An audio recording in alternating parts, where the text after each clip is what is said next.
सत श्री अकाल, नमस्ते, हेलो एवरीवन। मैं उम्मीद करती हूँ कि आप सब लोग चुस्त दुरुस्त तंदुरुस्त हैं।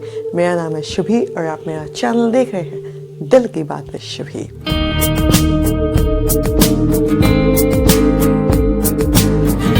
आज मैं अपनी दिल की बात अपनी जुबानी ज़रूर कहूँगी, लेकिन एक कहानी के ज़रिए। ये कहानी मेरे दिल को काफ़ी छू गई थी और मैंने सोचा कि मुझे इस कहानी को आप तक भी पहुँचाना चाहिए, क्योंकि मैं उम्मीद करती हूँ कि उतनी ही आपके दिल को भी छुएगी। इसलिए प्लीज़ इस कहानी को ध्यान से सुनिएगा, ध्यान से देखिएगा।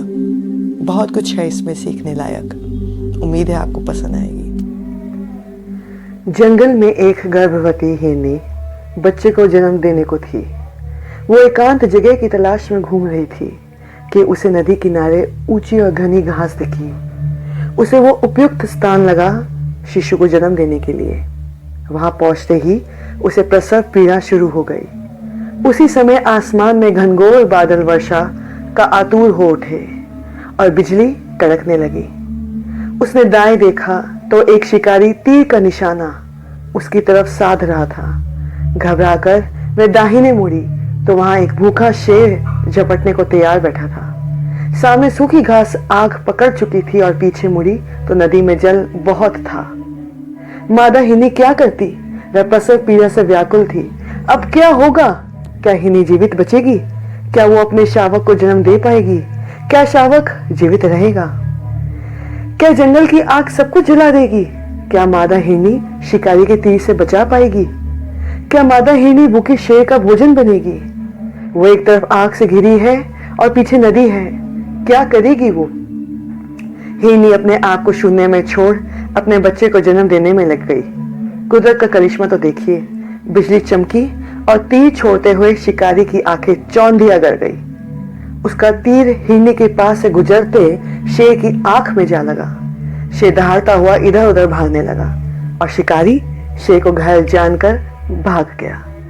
घनघोर बारिश शुरू हो गई और जंगल की आग बुझ गई। हिरनी ने शावक को आखिरकार जन्म दे ही दिया। हमारे जीवन में कभी कभी कुछ ऐसे क्षण आते हैं जब हम चारों तरफ से समस्या से घिरे होते हैं और कोई निर्णय नहीं ले पाते। तब सब कुछ नियति के हाथों सौंपकर अपने उत्तरदायित्व व प्राथमिकता पर ध्यान केंद्रित करना चाहिए। अंततः यश अपयश, हार जीत, जीवन मृत्यु का अंतिम निर्णय ईश्वर करता है। हमें उस पर विश्वास, उसके निर्णय का सम्मान करना चाहिए। कुछ लोग हमारी सराहना करेंगे, कुछ लोग हमारी आलोचना करेंगे। दोनों ही मामलों में हम फायदे में हैं।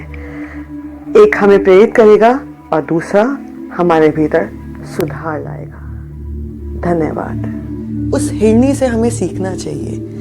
जिस तरीके से उस हिरनी ने ये सोचे बिना कि मेरे साथ या मेरे शावक के साथ क्या होगा, एक तरफ जंगल में आग लग चुकी है, दूसरी तरफ शिकारी उसका शिकार करने को तैयार है, तीसरी तरफ शेर उसका शिकार करने को तैयार है। उसने सब कुछ शून्य में छोड़कर अपने आप को उस कर्म में लगा दिया जो कर्म उसके लिए प्राथमिकता थी। वो लग गई अपना बच्चा पैदा करने में और आखिरकार उसने शावक को जन्म दिया। उसको नहीं पता था कि उसके साथ क्या होने वाला है, उसके शावक के साथ क्या होने वाला है, लेकिन हिरनी की प्राथमिकता यही थी कि वो अपने शावक को जन्म देने में लग जाए।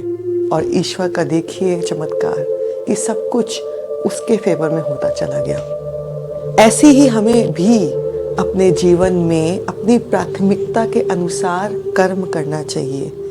हम भी जीवन में समस्याओं से घिरे होते हैं और हर कदम कदम पे घिरे होते हैं, लेकिन हमें ये सोचना चाहिए कि हमारी प्राथमिकता क्या है और उस प्राथमिकता के अनुसार हमें अपना कदम बढ़ाना चाहिए। ये सोचे बगैर उसका फल क्या होगा, क्योंकि फल ईश्वर के हाथ में है। जो भी ईश्वर आपको देंगे उसमें आपकी ही भलाई होगी। तो हमेशा इस बात का ध्यान रखिए कि जो भी आपकी प्राथमिकता है उस समय के लिए उस पर काम कीजिए।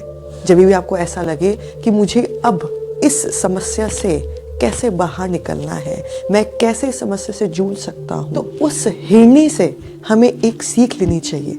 जिस तरीके से उस हिरनी के कंट्रोल में कुछ भी नहीं था सिवाय एक चीज के, अपने शावक को जन्म देना। उसे पूरा फोकस अपने शावक को जन्म देने में लगा दिया।